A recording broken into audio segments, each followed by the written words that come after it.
We're going to walk you through the installation of the J&L oil separator for your Nissan Pathfinder. Included in the J&L kit is a fully assembled oil separator, a mounting bracket, mounting screws, and a mounting nut. The tools you're going to need for installation is a 10mm deep socket, a ratchet, a Phillips head screwdriver, a pair of needle nose pliers.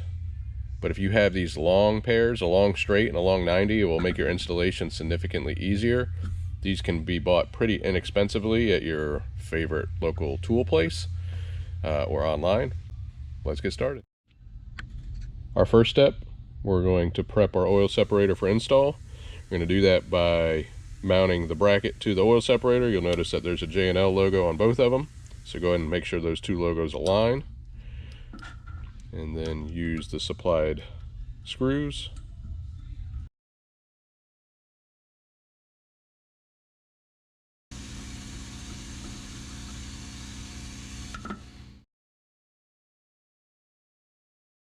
So you need to get a hose off, and unfortunately she's a little snug back there, and I didn't put mine all the way back on so that it's in a bit more of a dramatic position so you can more easily see it. Let me zoom in. It goes from here, which is on the back valve cover, up to the back of the intake. Let me back out again.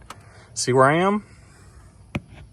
I'm gonna get down in here, look around the corner, get in a little further. You need to take these two constant pressure clips off to get this hose out of here. Once you've backed those two clips up, this hose will pop off.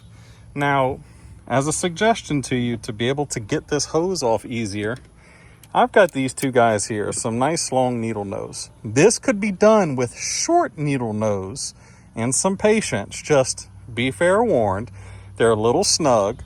And realistically, the first time I took this off, the lower part of this here that's on the valve cover, the one all the way down, this clamp was turned all the way to the back side here, and I couldn't put a pair of needle nose on it.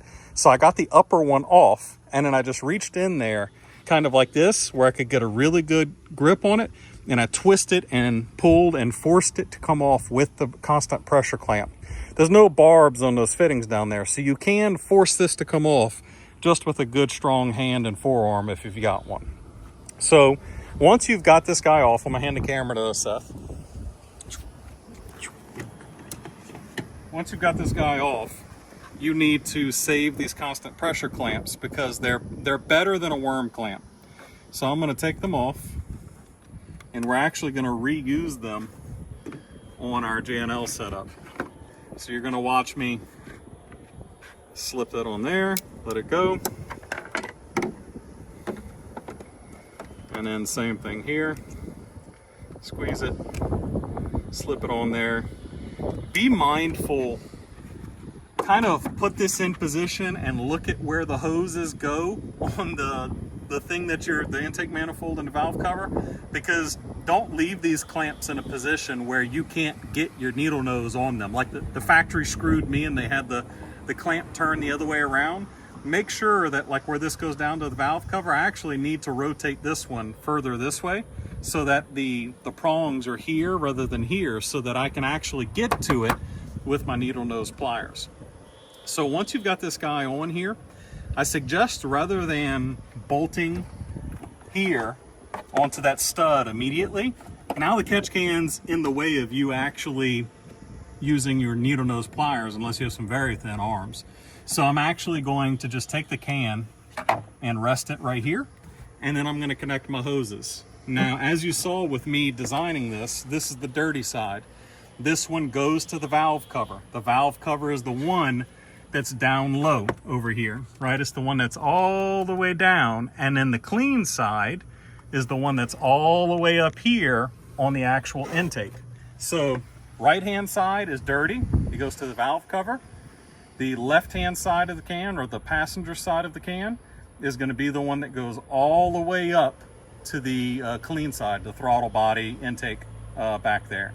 So I'm going to connect these two. I'm going to bring you back, and I'm going to show you where they're connected so you can't mess this up, and that'll be it. It's real quick. We'll bring you right back.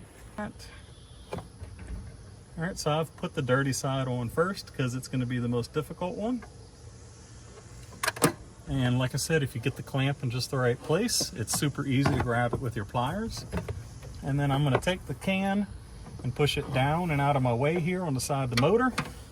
So there's more room to get to the one up here on the intake manifold. It's really hard for Seth to see here, but it's right up under this line on the back of the intake manifold. Oh, you can kind of see the barb right there. And I'm gonna push that guy on. Sorry, I'm looking through the camera with Seth here. Whoops. So it makes it a little more difficult. And once I've done that, I can take my needle nose, fish it in here, push my clamp all the way forward, let it go. Let me reach in here and make sure I ended up in a good place. One more again.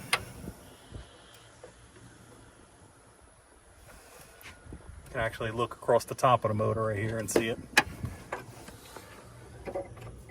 And then bam, there it is. You can actually see the clamp and where it's on the top of the motor right here. So now that I've got these two in here, it's easy enough for me to now bring the can up.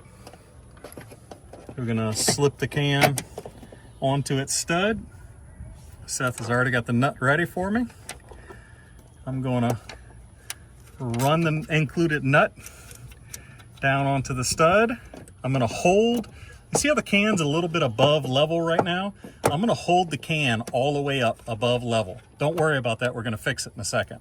I'm gonna put my 10mm on this and I'm gonna tighten this nut down. It's gonna try to turn the can, so hold it still for a second. Get it nice and tight, and when you get that last little bit, you can let the wrench turn the can some until it's level, like that. One more, and that's it. Can's solid, it's not going anywhere.